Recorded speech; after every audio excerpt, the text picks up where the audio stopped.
warahmatullahi wabarakatuh.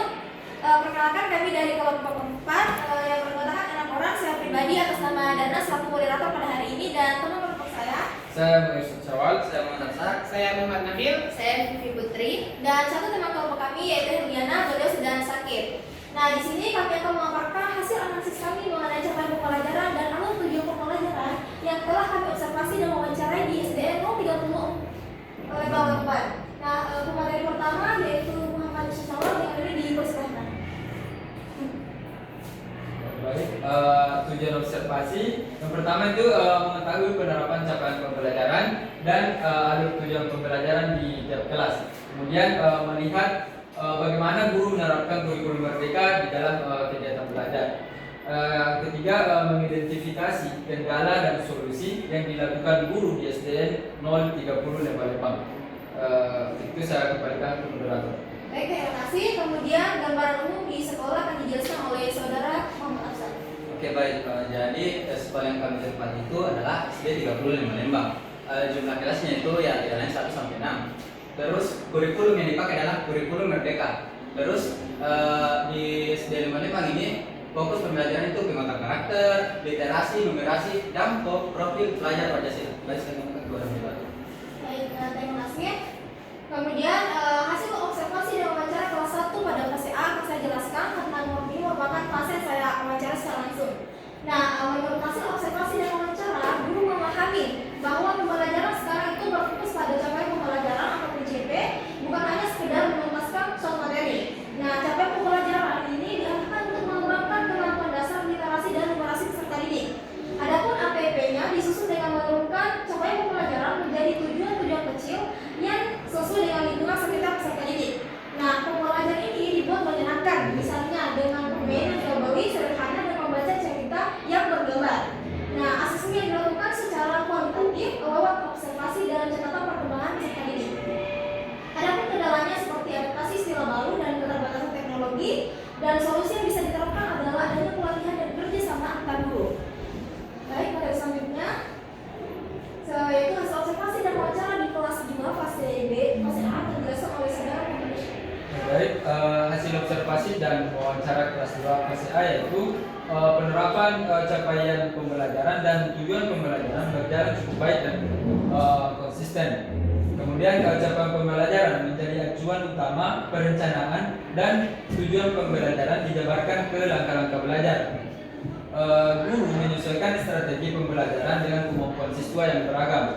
Tantangannya yaitu waktu belajar yang terbatas dan perbedaan kemampuan siswa. Upaya guru itu memberikan pendampingan lebih agar semua siswa mencapai capaian pembelajaran tersebut. Saya akan berikan ke moderator. Baik, terima kasih. Kemudian hasil observasi dan wawancara di kelas 3 fase B akan dijelaskan oleh saudari Putri. Baik, terima kasih atas kesempatan yang diberikan moderator kepada saya.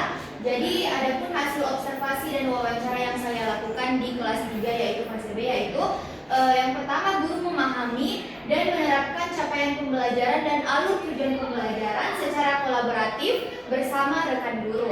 Nah, yang kedua yaitu pembelajaran dilakukan secara aktif dan menyenangkan memakai video, gambar, dan permainan. Nah, yang ketiga yaitu nilai profil pelajar Pancasila ditanamkan dalam kegiatan harian seperti kerjasama dan percaya diri. Adapun yang keempat yaitu penilaian menggunakan asesmen formatif dan sumatif. Adapun kendala yang dirasakan oleh wali kelas 3 yaitu perbedaan kemampuan siswa dan keterbatasan waktu, dan solusinya yaitu inovasi dan penyesuaian strategi dalam pembelajaran. Baik, saya kembalikan kepada moderator. Baik, terima kasih. Kemudian hasil observasi dan wawancara kelas 4 fase B akan dijelaskan oleh saudara Nabil.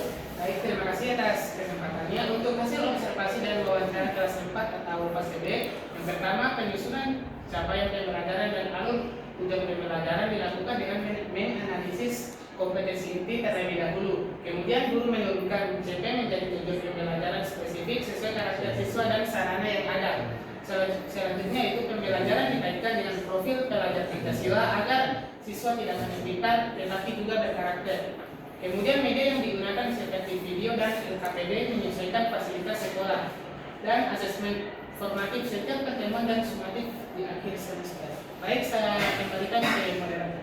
Baik, terima kasih. Kemudian hasil observasi di kelas 5 fase C akan dijelaskan oleh saudara Afsar.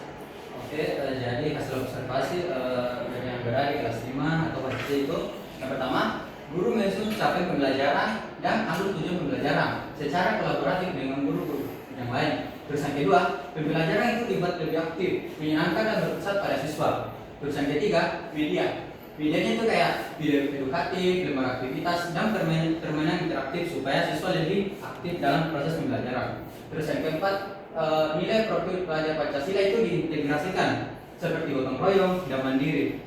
Terus yang kelima itu adalah asesmen mencakup proses dan hasil belajar. Terus ada kendala itu perbedaan kemampuan siswa dan waktu belajar terbatas. Terus solusi atau jalan keluar yang diberikan adalah guru berinovasi dan menyesuaikan strategi mengajar. Baik, saya kembalikan kepada moderator.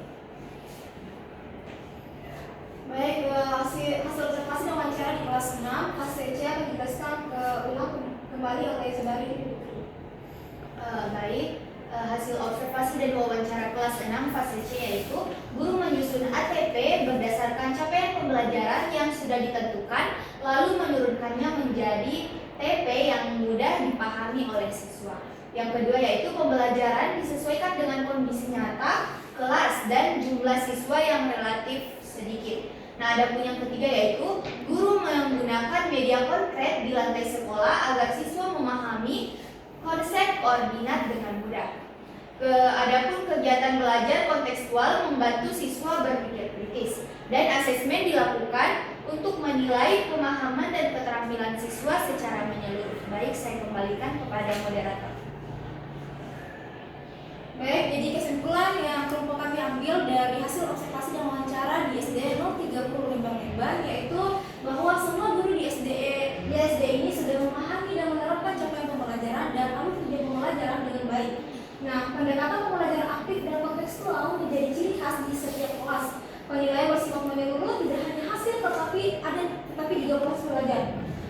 Nah, tantangan yang dihadapi meliputi perbedaan kemampuan siswa, waktu belajar dan adaptasi istilah baru,